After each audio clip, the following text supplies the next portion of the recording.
point is, streaming for the community is nice, but if the community is actually like getting on your tits with lag and stupid times and other time zones, then don't feel compelled to actually stream everything.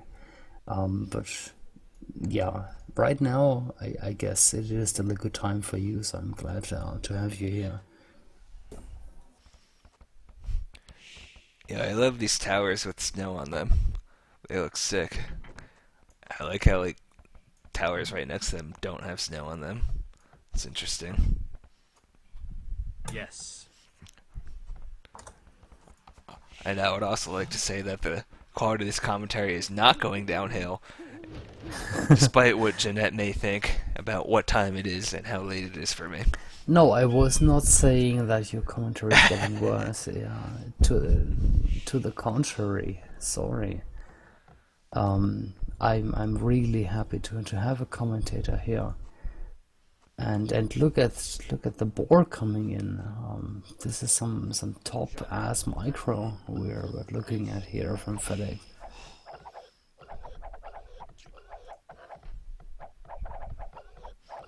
Yeah, pretty standard, I guess, to keep that gate open with the king, lure it with your scout.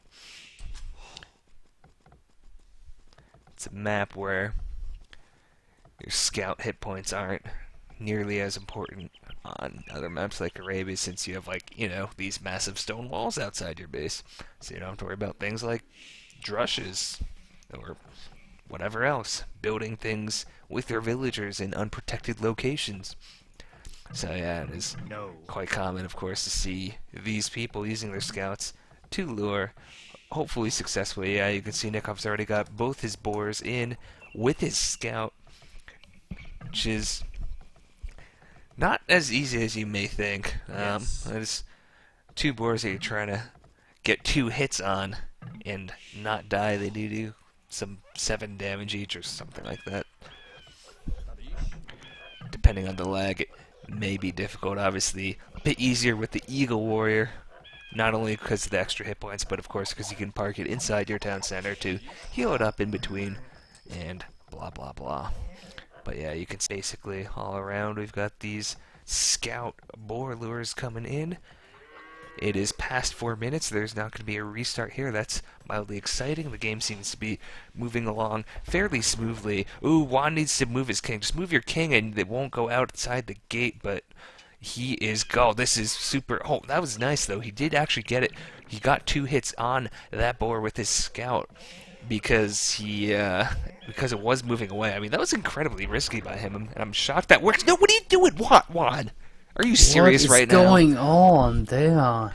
It's not the end of the road. It's Wow. pretty close to his TC, but he was more worried about deleting his barracks in his house to make that gold mine. You Yeah, let but me down, still, Juan. honestly, I think about the like the mental game. He is deleting buildings. He is losing scouts. He's replacing buildings. Um, Yes. honestly, if you think about the mental game, and he is, Yes. ooh, Yeah, I mean, the saving grace I here, of mean, course, he does have the king sorry, to yeah, scout, right? I'm just thinking out loud, but um, honestly, the mental game is sometimes so much more important than the actual like micro or macro. And if you look at mistakes like that, that shows some insecurity. If you ask me, that is Juan is insecure. You heard it here first. yes, no, I am serious here. I have seen hundreds of AOC games, and the mental game is really important. If you think you can beat your enemy, you have a good chance of beating him actually. And if you lose your scout, if you like drop a building, delete it, drop it again, delete it, then that shows insecurity. I'm not trying to exaggerate. No.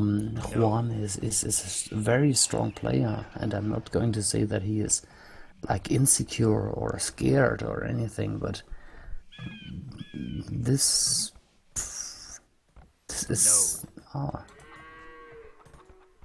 it is worrying. Let's just keep it like that. Mm. It's one thing I feel like I've noticed in time streaming. It's like, if you actually think about it at this level, how often do people lose villagers to boars or whatever? Not that often. But I feel like whoever I'm watching, it happens to them, man. I feel like I'm a curse. If I'm watching you, like, lure a boar, something bad's gonna happen. It's like I have the power to make you mess up. It's like you can feel my gaze on the back of your head. You're like, oh, this guy's watching me. And you get nervous, and it happens. It's like not at all true, but Yes, yes. Let's just be honest. We are all humans, and about a year ago, everyone would have agreed that Slam is screwing up all his tournament games, right? Like, oh, Slam, such a great player in rated games, but in Yes. important games he always screws up. And now Slam has actually shown that he can really beat people in rated games, and everyone keeps their mouths shut. And that is the point. Like, there is a mental barrier, and for Juan, maybe this was such a moment. Juan is a good player, no one would argue, but maybe he just had maybe a blackout for 2 seconds. He dropped a building at a shit spot. He lost his scout because he was stupid for a second. He wouldn't argue about that. That was two mistakes. He did them, and that was it. And now he needs to deal with it, and that's it. well, we're about the time that people at Castle Age in this Regicide Fortress map. It's basically 3 TCs everywhere you look. Everyone doing their thing. Some, plumes and such coming out from the mine players as well. Obviously, since they don't really cost food, it's not going to slow down their boom too much. But yeah, it's pretty much the same all around here. Everyone going on 3 TCs, everyone in Castle Age at within a minute at most of each Yes. other, probably less than that. Maybe 1 or 2 villager differences. Rats does seem to be, I guess, the most behind, but whatever. He's still sitting there on 3 TCs like everyone else.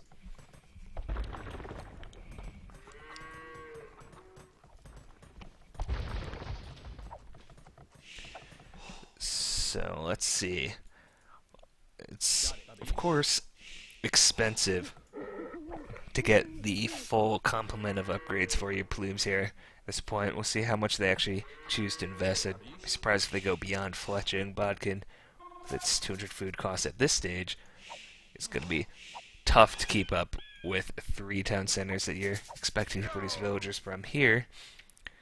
But it is 5 conquistadors already out for Juan here. Where is... It's Rats, who's, I believe, the Spanish player. And he's actually not making any conquistadors. So, let's see what Juan is able to do here. He's got a couple of plumes that are kind of outside his base, but he doesn't have that much that's vulnerable, and by that much I really mean nothing. Look at the way he's walled with these houses in front of this town center to prevent just what's trying to go on here from Monday, which is plumes sitting opposite those trees to fire in at them. So that's nice for him. He's, well, just trying to get anything here, and maybe he can pick off like a farmer here to the right over by Rats TC. Oh, maybe even these lumber camp chopper things. There he is, taking out that farmer. But now he's going to be... Oh, he gets actually another one before the town center gets garrisoned. There it is, and now he's going to back away. For Monday, it's fletching and plumes sitting opposite of this lumber camp from Nikov. He's not quite be able to get in a good position here. And... Ooh, Tabby actually had this kind of forward lumber camp that was exposed to FedEx's plumes. he'll have to relocate. He does have plenty of forest that he can relocate to. So not really the end of the world for him either. It's stopped at 5 conquistadors for Juan. He just wants to harass with them, focus more on his boom at this point. And he continues to kind of go back to the same well here, which is Rat's TC that he's had to make outside the walls by his main gold. These plebes over here by the base of Nikov from Monday, trying to get anything. Haven't really been particularly successful up to this point. Ooh, FedEx getting aggressive here. This is interesting. There's a couple of Chokanus out here for Tammy, but it's a forward siege workshop that is going to be built by FedEx, and he very well may be going for quite some aggression. There's also a siege workshop going up here by Tammy. Did Tammy actually see this? He did not, unless he scouted with the palisades or whatever, but now he will. He's moving his Chokanus down. He's got about 6 of them with the fletching upgrade, and he obviously does now see the siege workshop. Let's see what his response is to that. And as for Mr. FedEx, it's a Magadel he's got sitting in here as we have a pause of the action. What the heck? Why is there... Someone's writing foreign in the chat. I don't understand foreign. Anyway, here we go. Game's back underway. It's a couple of plumes from FedEx who does have Bodkin, plus this Mangonel that is going to not get a hit there as Tammy backs away with these Chokanus. Over on the left side, Conquistadors for Juan, just being annoying, but not really doing that much damage as of yet. Tammy needs to be a little careful. There's, of course, 5 range at these Chokanus with just the fletching. Well, he does now actually get the Bodkin, so it's up to 6. Oh, and actually this Mangonel is going to go over here and annoy his woodcutters again. And mutual destruction here as that Mangonel and kills each other from Tammy and FedEx. So doing a pretty good job defending here by Tammy with that defensive siege workshop, firing over this woodcutting line with these Chokanus versus plumes. Seems that FedEx lost about 5 plumes there. Killed maybe 3 Chokanus, I want to say. Oh, he could be in a lot of trouble. He's got the Megano here, takes down 1, and now he's going to have to back away. He does have some considerable damage on some of these plumes as well now. He'll need to regroup here, but both teams are doing a pretty good job of... I mean, they all started with 3 TCs, and they're keeping the production going. You can see the populations. It's very even. A slight advantage, maybe, for the Hong Kong team, largely because, actually, FedEx gets the kill without losing his own, and he's trying to get some good hits on these Chokanus, but he doesn't. But he did almost kill that Magano. Now it's going to be death from both of them as it kind of speeds up a little here. So it continues to be a bit of a stalemate over here on the right side. But yeah, the 5 conquistadors that Juan had made early slow him down a bit economically, as you can see from the population count. Rats, of course, had just straight boomed. Didn't care. Did lose a villager or 2, but nothing too serious. Tammy's kind of controlling the situation at this point now with that Mangonel out. This is going to pop out here for FedEx, though, as... Ooh, Aphrodite is actually the first hit Imperial. Interesting. I heard he actually got onto 5 TCs. So, I guess that's why his score is low, is actually because he's upgrading Imp. 4 stables coming out. I should never underestimate Juan's boom, I suppose. FedEx continues to try to Mangonel war over here with Tammy. Good job avoiding those shots. He's going to get a killing shot. Oh, wait, he does, and Tammy does get a return shot in. Now he can even go 2 for 1 here, and he does. Really nice micro here by FedEx, and now he's going to get another hit on the Choconos, and Tammy doesn't move. FedEx just did really well there. He took 2 Mangonels out, killed a bunch of Choconos. Now he's got his second Mangonel out. Look at this for him. Tammy is lost almost all his army here. That was incredible by FedEx. Have to say, good job by him there. But this town center, for the moment, looks like it will get up for Tammy, who's obviously was worried about other things going on in his base somewhere. Economically, he's struggling a bit here. Let's be fair. May I make a comment about the meta game here, and I definitely want a badge for this on AOC Zone. The point is, in the early game, the game is obviously walled. You cannot drosh or flush, right, due to the stone walls. But later on, it is definitely an open map. And in open maps, in team games, it is all about the flanks. So you need to block your enemy from harassing the trade, and this is what is going down to. We have 2 players who are Spanish, so the players will eventually go trade. We don't see any aggression between teal and purple. The pockets, yellow and green, are not doing anything really. So it will be about the trade, so about the flanks.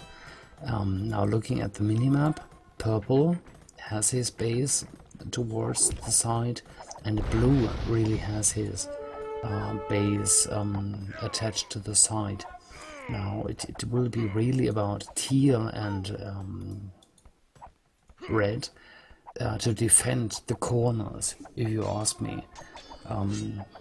Because yeah, the corners in the north and the corners in the south, they are kind of well defended just by the randomness of the script or the map.